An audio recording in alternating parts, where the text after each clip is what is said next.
Despite our persistent calls to end arbitrary arrests, abductions, gross violation of human rights, and extrajudicial killings, the Ruto administration seems to be on a race to the bottom.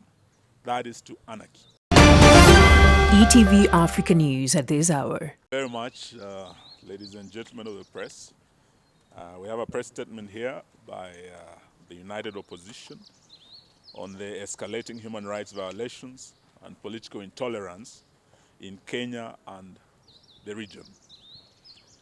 We, the United Opposition, stand before the people of Kenya and the international community, gravely alarmed by the heightened descent of our beloved nation into a state of repression, lawlessness, and political persecution.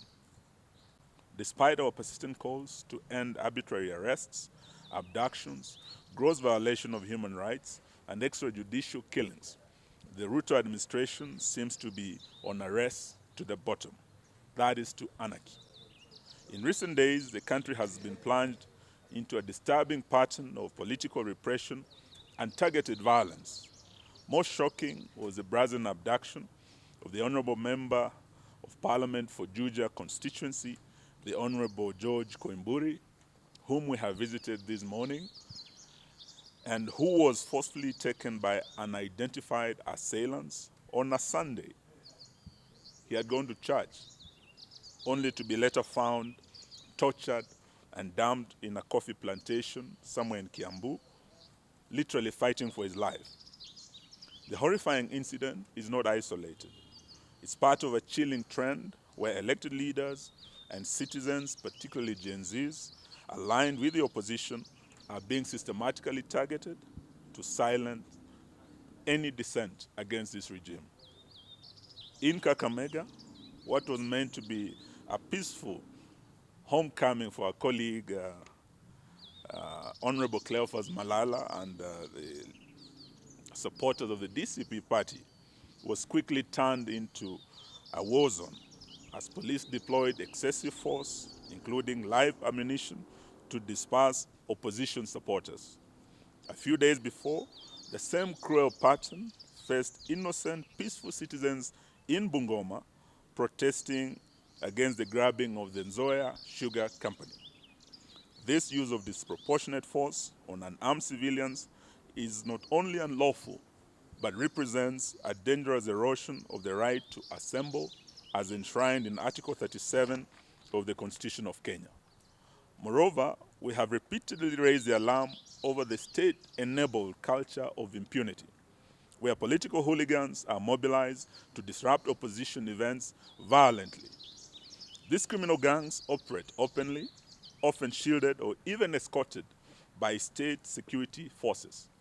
From Busia to Kisumu, Nairobi to Nyeri, opposition meetings have been ambushed, tents destroyed, sound systems and cars vandalized, and citizens assaulted.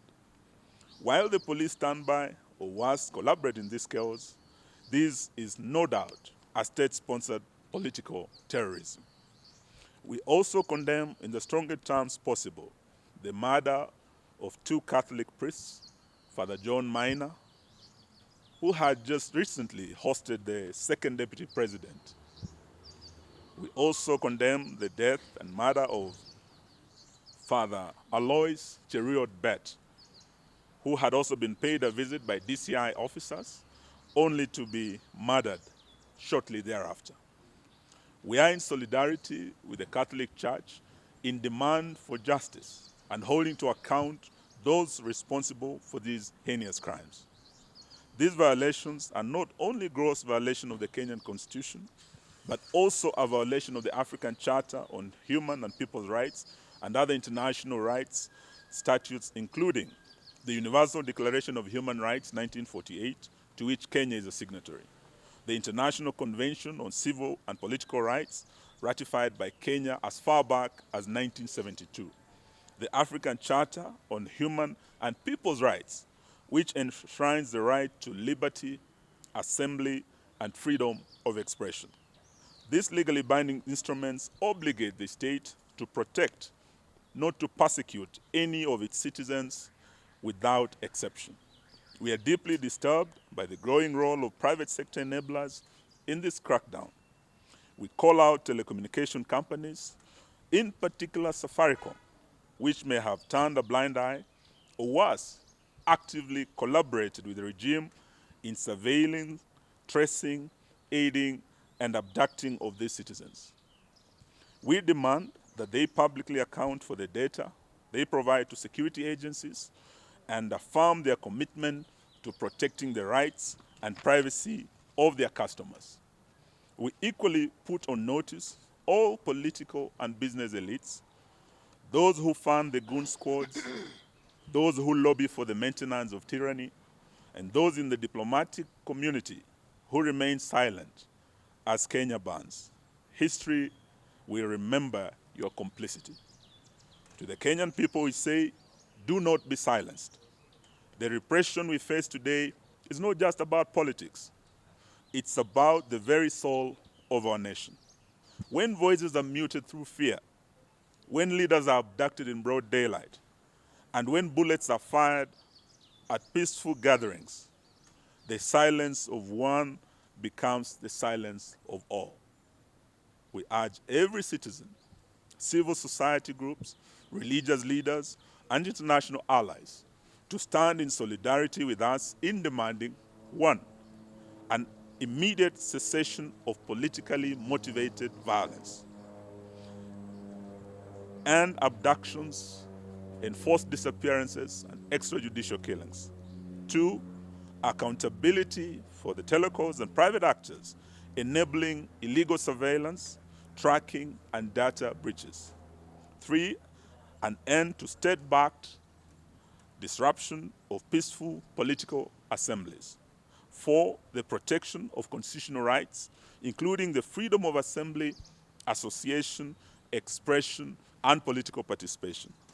We would like to remind Mr. Ruto that he is not immune from prosecution for crimes against humanity, which includes abductions, torture, enforced disappearances, murders, gender-based violence, and other crimes. This is not a partisan issue. It's a matter of a national concern and international concern as well. In fact, we want to declare it a national emergency.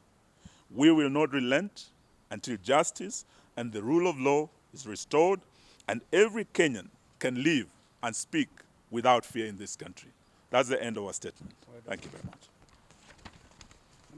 Despite our persistent calls to end arbitrary arrests, abductions, gross violation of human rights, and extrajudicial killings, the Ruto administration seems to be on a race to the bottom.